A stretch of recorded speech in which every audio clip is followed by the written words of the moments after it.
Hi, I'm John, here today with Rural Swimming Pools to show you how easy it is to fix minor scratches and dings on thermoplastic swimming pool steps. As you can see, we have a very typical abrasion that is often caused during shipping of these plastic steps. Although we take great pride in making sure they are securely packaged for shipping, it is inevitable that freight lines do damage product. But needless to say, rather than sending a step back or living with a blemish, it is very, very easy to repair these and make it to where you can barely tell there was ever damage. In the following video, we'll show you how simple and easy it can be to fix little repairs such as this one that you see here in the step. These are the two products that we're going to use today to repair the step. We're going to use acetone and denatured alcohol. Both of them are easily available at your local hardware store, Home Depot, Lowe's, or Walmart. We also have a terry cloth towel, a white terry cloth towel, or you could use any kind of a heavy-duty white paper towel, shop rag, etc.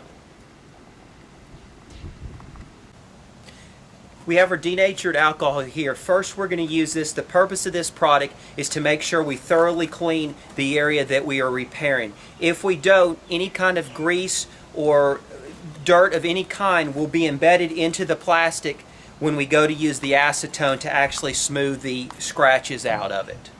So I'm just going to put a little bit on the rag here. Notice I do have my protective gloves on. Acetone is not good at all for your skin. And we're going to gently wipe this and rub this just to make sure we clean the whole area. And you want to get all around it as well, because if you don't, it's going to get down into the grooves and melt into the plastic. Also, this denatured alcohol works really good for things like these step cover strips. They always get nasty and dirty, and it works wonders to clean them up. This does not hurt the plastic or anything like that, and it will also take a lot of stains and grit off of it, as well as clean up the rest of the step, as you can see. All this little black coloration and stuff, it's very, very easy to remove with the alcohol, and like I said, this does not harm the finish in any way whatsoever.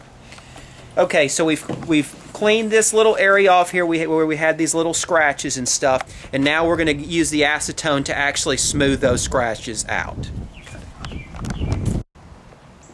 Okay, now we have our acetone here, and what we're going to do is we're going to use our same white rag. We're going to flip it over and use a clean side of it, and it's very important to keep a clean rag while you're working with it, because the plastic will melt onto the rag and it will not be as effective. So we're going to put a little bit of the acetone on the rag, and we're going to begin to slowly smooth these scratches out of the step. And you'll see right before the camera there, they're starting to come away. Now it's starting to melt a little bit, and we're starting to get some plastic on a rag, so it's important that we go to another spot, a clean spot on a rag, put a little more acetone on it, and we're slowly going to smooth these marks out. Now you want to make sure that you do not rub too hard in one spot too long, because you will damage the textured finish to it. Sometimes scratches are so deep that you have no choice but to damage the ridges and the pattern on the step, but if you just do it gently and keep putting the acetone on your rag, you can slowly remove these scratches just as you see here. And just make sure you move in all directions, and as you can see, those scratches are no longer visible. We'll do it one more second here just to make sure and get this top ledge here. And then what we want to do is we want to get one last clean pass with our rag of a real clean part of the rag, and just lightly wipe it one more time. It will dry within about 30 seconds, maybe a minute or so, and it will be as hard as it was when it was brand new. And there you have repairing steps.